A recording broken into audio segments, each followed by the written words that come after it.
So one of the first questions we want to start with is just kind of the elephant in the room. The kind of the biggest one that we've seen come across recently has been, okay, so we got pretty good at doing church online during COVID. How do we now transition to online and in person? And there's a variety of ways to look at this. There's a lot of different ways that people are doing this. So I think I'm going to bounce it to Nolan here right away and just kind of get your thoughts on what online has become and what it's looking like, and how we can best be moving and preparing now to be back in person. And we know that a lot of churches are already in person, and that's all right. So kind of how they've done it maybe, and then what we can learn from that as we prepare.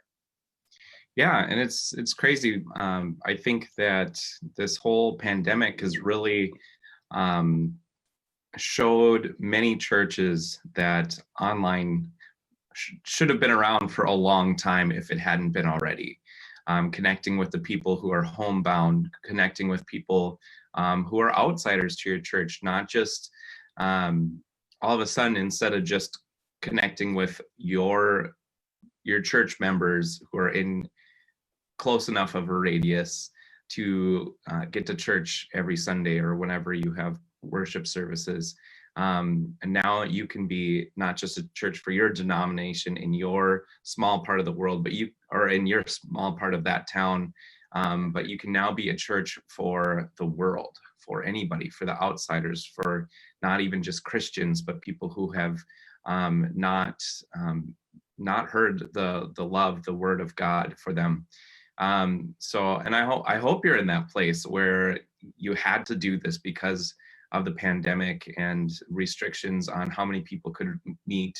And now it's like, well, as we do get back, and you might be a church who is back in person already, and maybe you're like John and myself, where we're not back yet, but it is going to happen in the future.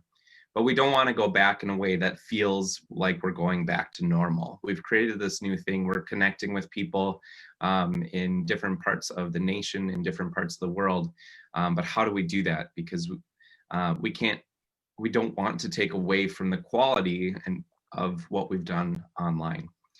Mm-hmm. And previous to COVID, we would live stream our services, and it was working. It was fine. You know, the people who weren't able to connect with us in person that week were able to watch at a bird's eye view, and it was okay. It was good.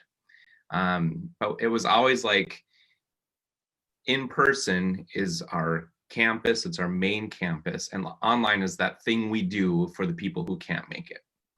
And we've quickly realized that now we have two campuses. We have in person, when that happens again for us, and online, treating them as two different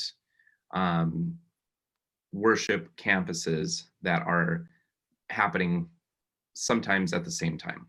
Mm-hmm. And there are a lot of different ways to do this. It's not a one size fits all. Right. And John and I have had a lot of different conversations about that, how it's going to look. And I don't think that we have the answers necessarily, but we'll talk about a few different options.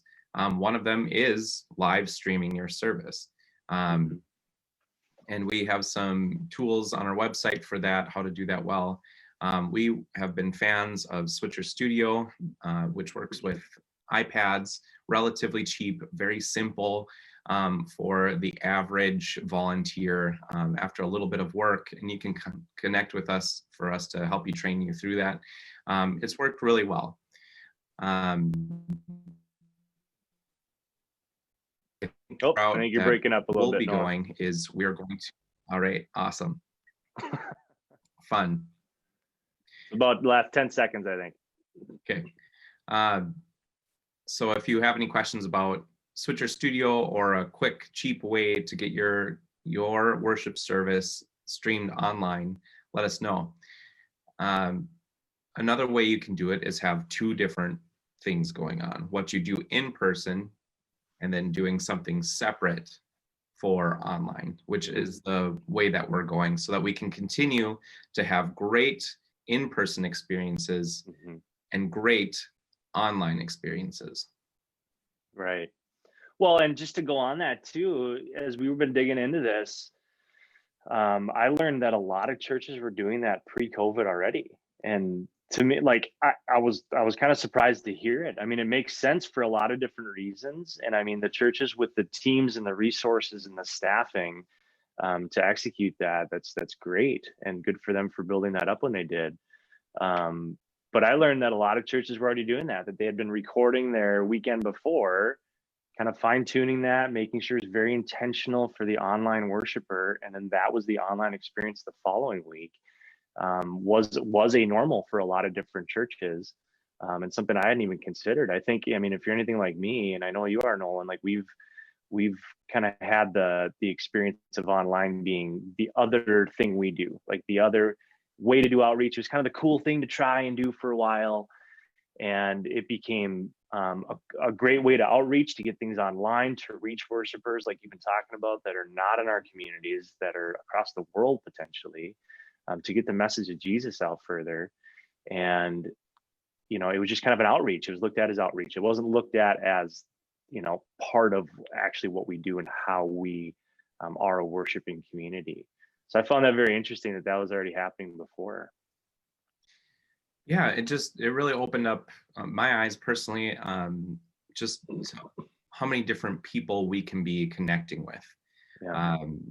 We've had the opportunity to hear from people who are snowbirds. So that's kind of normal for at least this area of the world, that people leave for 2, 3, 4, 5, 6, 7, 8 months of the year. Depending on winter starts. Right, when winter starts and where you're heading or what your life looks like. And maybe they have a different church, but they miss their home church. And then you have, for us, this is a huge reality, is we have hockey families. And if you're a hockey family, or hockey families, they are not around on Sundays for worship. They are traveling every week. And so our normal response was, yeah, you could watch our live stream and it's okay. And now we've worked so hard on dialing in this online experience. It will be like taking away a toy from a child, except this toy is the gospel, the message of Jesus Christ. So we really have to put some thoughts into it. And then those two examples were people who are already members or who are already connected with our home church. But there are people through the last 10 months of being online who have connected with us, who have never stepped foot in our building, because people are sharing our worship services. And so again, for us to continue to keep that quality the same, we've chosen to do it separately. Yeah. And I think it's so important to keep at the forefront, the why behind that, and just knowing not logistically, but just knowing in reality, how many people are just scrolling through their phones, they click on your video, they're like, oh, it's church, okay, and is the video, I used this example the other day, is the video camera like pointed up like this, welcome to church, we're glad to have you, and God bless you for trying and doing that. And I mean, you're doing great, and that's not to bash that at all, but what it is saying we need to make sure we're intentional, and that you're framing in your pictures very well, that when somebody clicks on your video, it's not just the extra thing you're doing, that, kind of like I was talking about earlier, it's not just the other form of outreach that you have one person trying to do in the corner of the sanctuary, but that when somebody clicks on it, they can feel intentionally welcomed into worship, into a worship experience, and then can sing along with you, can pray with you, whatever it is. So I think keeping that why, like why we do this, like it's not just another thing, it's not just because it's a trendy thing for churches to do and for ministries to do, but the effect, the reach that the message of Jesus can have and can get out to is huge. Yeah, another thing that has really been an eye-opener for us is that when you're in a live experience with somebody in the same room and you're worshiping with them, you have that back and forth, you have that intimacy, that relationship where you're connecting with each other and you're connecting with God. And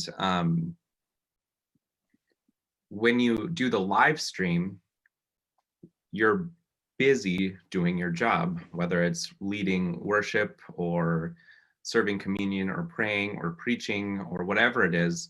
But when it's online, you can't connect with those people the same way. Mm-hmm. So if you're doing live stream, you can't connect. But if it's pre-recorded and then produced out, then you can be commenting, you can be asking for prayers, you can be asking how people are doing, you can be posting funny pictures, whatever it is, Right. a way to Right. connect with the people who are not inside the building. Right. And I've loved that. Every Sunday, when we do worship, I can be online and somebody says, I love this song, and say, yeah, this is where it comes from, or I wrote this, or have you checked out this song, or this is the Bible verse that it came from, or how can I pray for you today, whatever it is.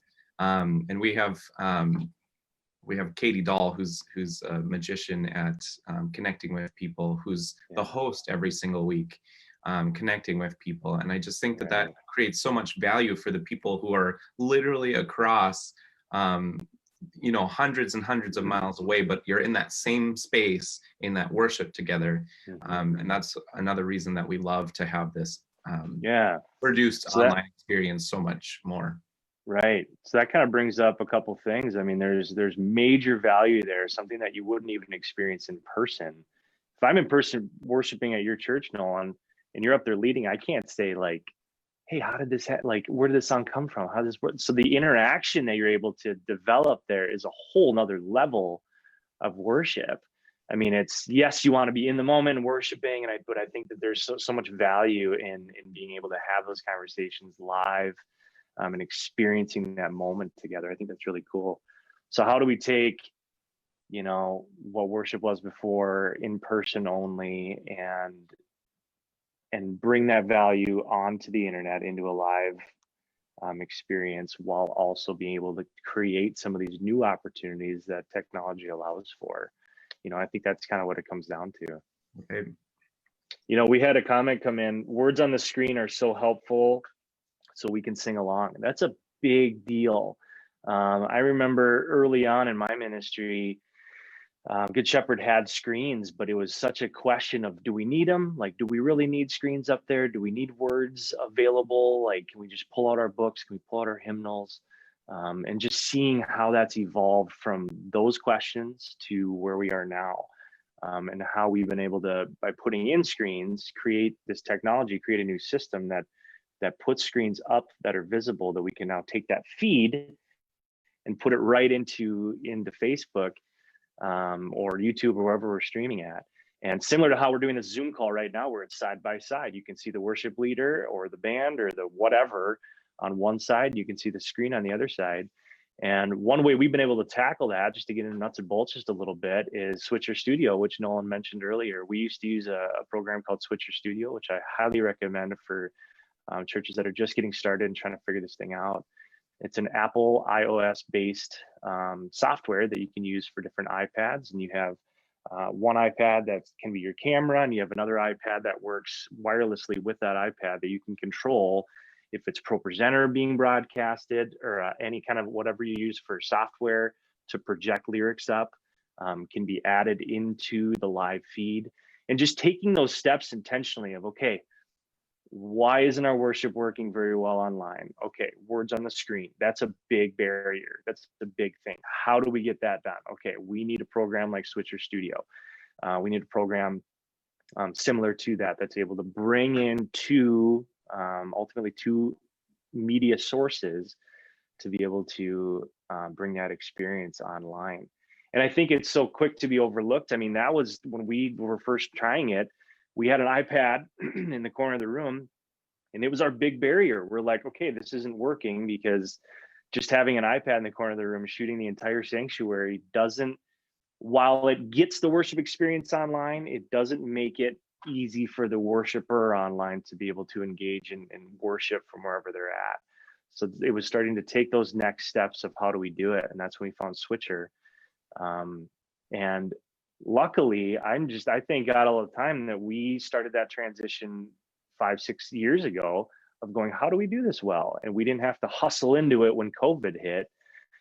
So I'm so thankful every day that we were able to do those things in advance, and have the time to research and have the time to figure out what the best solution would be.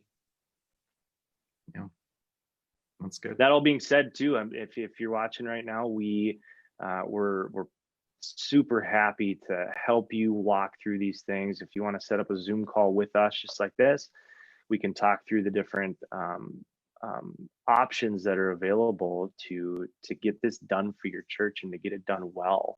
And not only will we point you in the right directions and show you the different programs, but we'll train your team on how to use it and how to get it implemented into what you're doing.